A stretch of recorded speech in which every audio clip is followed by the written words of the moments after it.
Welcome to Elevate with Carolina, where we talk about life, healing, and everything in between. Why should anyone spend any time, money, energy, resources on healing? Why is healing even needed? Aren't we supposed to just leave things in the past and move on next? Healing is not about sitting on a doctor's couch for years just regurgitating the same story over and over. I've done that. Not very helpful. Healing requires perspective, so you can finally put something to rest. Because yes, there are modalities where people just keep bringing up the pain, analyzing it, talking about it endlessly. But most of the time, they're doing that from their beta brainwaves. That's the everyday autopilot, your monkey mind. The mind that loops, the mind that reacts, the mind that survives. So what actually changes us is when we access those memories from a different state, a higher perspective. In hypnosis, we use theta brainwaves. I like to call it our higher self brainwave, the observer, the wiser lens. That's when you stop asking, why did this happen to me? And you start asking, what am I meant to understand and learn from this? That's where your lessons live,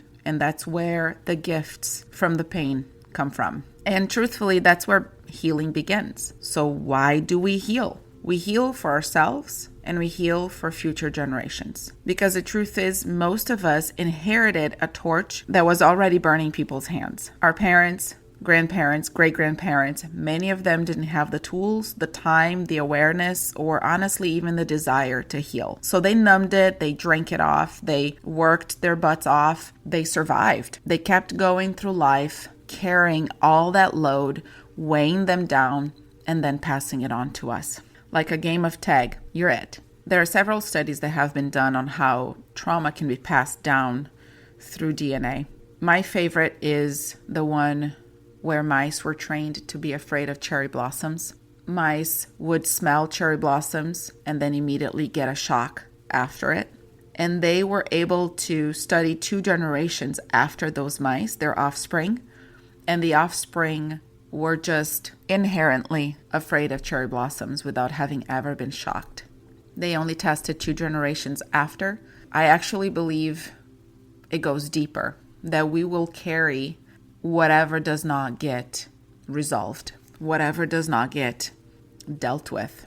And the side note on that is, if you really think about your past generations, do you really know much about your grandparents? How about your great-grandparents? How about their parents? We don't really know much about 2, 3, 4 generations back. Few people in the world have deep information on their ancestry and what those people lived through and what those people suffered. Also because trauma has many times been put in the taboo section. So it's not something that people would talk about for as long as possible. They would hide it. So kind of like looking inside an attic of somebody who's lived in the same house for many decades, you don't know what you're going to find, but you know it's there. And you know someone eventually will have to clean it up. So with that understanding that we carry not only our own trauma, but trauma stored in our DNA, that's a lot of luggage. And if we want a better world, somebody has to unpack it. Now, does that mean everyone needs ayahuasca or hypnosis? No. But do I believe altered states, whether through meditation, breath work, hypnosis, EMDR, prayer, psychedelics, journaling, whatever route resonates with you, can help? Yes. We have to step outside our survival brain long enough to actually see those important moments of our lives clearly. I've sat with ayahuasca enough times to deeply respect it. I don't believe it's for everyone. I do believe anyone can get a lot of benefits from it, but it's intense and it can be very physically challenging. There's purging, there's surrender, there's ego death, and that is why it can be deeply healing.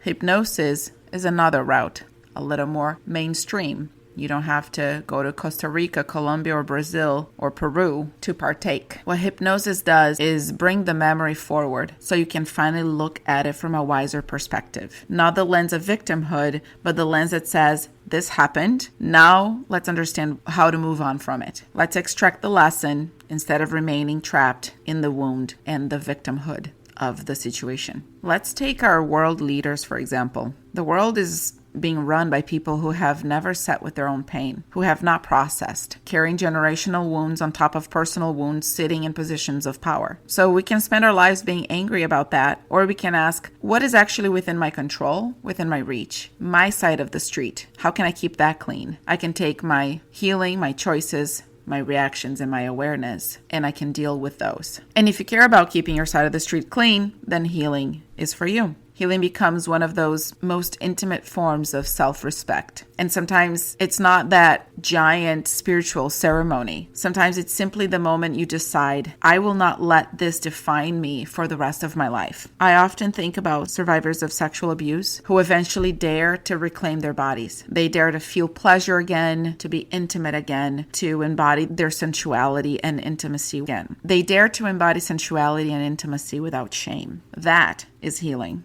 And sometimes it happens gradually, and sometimes it happens in an instant through a decision to stop carrying somebody else's crime as your identity. Most people never reach that moment, though, because nobody taught them how. That doesn't mean they're weak. It just means they lack the tools. I know for myself, if I do not actively sit with my own shit, I will bury it. I will shove it into the back of the luggage and drag it around my entire life like I'm the bag lady. Like everywhere I go, then I have 5,000 bags with me. And I don't understand why I can't find my wallet and my keys. We must allow ourselves to feel, to sit with the ugly crying, the anger, the exhaustion, the grief, confusion, and allow for those days where you don't want to get out of bed without feeling shame and guilt for it. We must feel it. And then we make the decision. The moment that we ask, what did this teach me? How am I better? How am I stronger? Am I wiser? Have I learned anything? How can this pain become compassion instead of poison? How can I love deeper instead of judge? And that moment looks different for everyone. When you can take the pain and the lessons and integrate them as one and then apply them in your life, that's the full circle. What I've witnessed both in my own healing journey and inside my hypnosis office with my clients is that something powerful happens when you finally give the experience the attention it deserves. For a brief moment in space and time, the world quiets down and the memory gets its time in the spotlight. So it goes from being that toddler throwing a tantrum because it just needs your attention. That's what triggers are, by the way. If you are continually being triggered, it's because you have moments and traumas and issues in your life that have not gotten the spotlight time they deserve and that they demand. So then they take every opportunity to say, hey, I'm here. Hey, I'm here. Just like a toddler that just wants to scream because all they need is your attention. We must allow ourselves to look at it from different angles, acknowledge it fully, and then put it to rest. Not by shoving it in the back of the drawer, but by processing it completely. I always compare it to a crumbled piece of paper. Most people take their painful experiences and crush them into a ball and then shove them in the back of the drawer, but it's still there and it's still collecting dust. And in the back of your mind, you know that if you open that drawer, you will see that you have a pile of trash back there. And that's where the shame comes from, right? Because you don't want visitors coming into your house and opening things and finding that trash will just roll out. Healing is unfolding that paper, reading it, understanding it, and then deciding what to do with it. Sometimes you shred it and throw it away, and sometimes you may file it carefully, put it in neat piles, and even take them out sometimes and reread them just to be reminded of the lessons. Or maybe it's a lesson that you want to teach to somebody else, and that's when you revisit it. In my case, heartbreaks were fantastic lessons. I've had heartbreaks so deep I would not wish it upon anyone. But today I don't look at them with shame anymore. I don't look at them as failures. I almost look at them with reverence and respect, because they forced me back to myself. They taught me about self-love. They taught me about how to allow the love that comes from source, allow that love that really is a part of the fabric of all there is, the love that is what we are made of. I learned to fully allow myself to flow with it. And instead of feeling like, oh, I don't have another vessel to pour it into, meaning a relationship, I learned to pour it back into myself. I learned to pour it back into my creative endeavors, my businesses, my child, my friends, And I learned to nurture myself in ways that I had never been nurtured before. Not because my parents were bad people, but because they themselves had wounds that they had never healed. And eventually there comes a time where blame is no longer useful. So you have to take responsibility and say, okay, I have not been loved properly. Then whose job is it to love me properly? It's my job. And to connect ourselves back to source and stop trying to numb it and trying to project it out.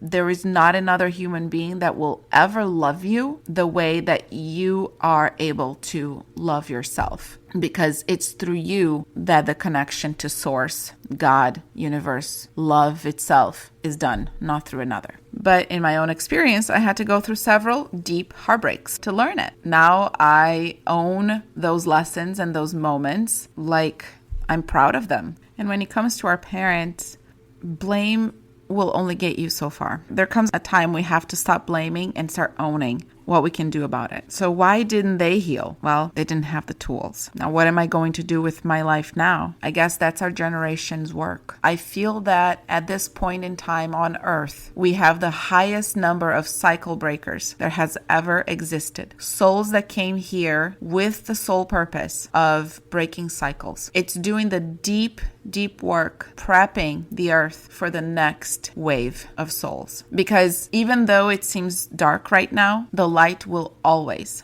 prevail. And healing is just about the most selfless and heroic work anyone can ever do. So why do we heal? So we can live lighter. So we can stop dragging decades, centuries, lifetimes of pain behind us. I also don't believe healing requires pretending to be soft-spoken and spiritually polished and being this angelic being. Sometimes healing sounds like, fuck, that was hard. Sometimes healing is messy and raw. Authentic healing doesn't require perfection. The human experience is challenging. Healing doesn't erase the past. It simply helps you not have to carry it everywhere you go. Doing the healing work in my own life is the inheritance I'm passing down to my child. And I can already see it in her. I'm still from the upbringing where therapy was considered for the crazy ones or for the ones whose parents failed them. I always remember a moment when I was 12 and I picked up the landline phone we had at home and I looked up the number of a woman I knew. She had been my kindergarten teacher, although at that time I was 12, and she was a friend of my mother's, so her name was on my mother's phone list, and she had become a child psychologist. I remember thinking to myself, I need help. I need tools. I need to know how to navigate this thing called life. At the age of 12, my mother and I were always fighting and I needed help. So I picked up that phone and I started calling her and talked to her for a few minutes, and then my mother came home. When my mother understood what was happening, she acted like she was being betrayed at the highest degree. Like I had just committed a crime to speak to somebody else about our issues because I needed help. And that was an imprint that I have worked through several sessions. And I understand that my higher self, the wise part of me, was the one who picked up that phone. A child did that. So if you have within you just the slightest tinge of desire to gain new tools, to unpack certain things because you believe that it can help your relationships now and future, the future of your kids and great-grandkids, do it. Because the cost of healing could be high, but the price tag of not healing is a whole lot higher. The price of not healing compounds interest over generations. Healing just might be your purpose. I feel like a lot of times we want to find purpose in our labor, in our profession, in our careers, and we forget to ask ourselves about our human side, not the productive side, but the spiritual side, the part of us that is our soul. Why is our soul here? Our soul is here to love, most importantly, and we can love a lot more openly when we're coming from a place of wholeness and not from a place of trying to fill the gaps and mend the broken parts that many times we did not break ourselves. So if at any point you find yourself asking, why should I bother? Because not bothering costs a whole lot more.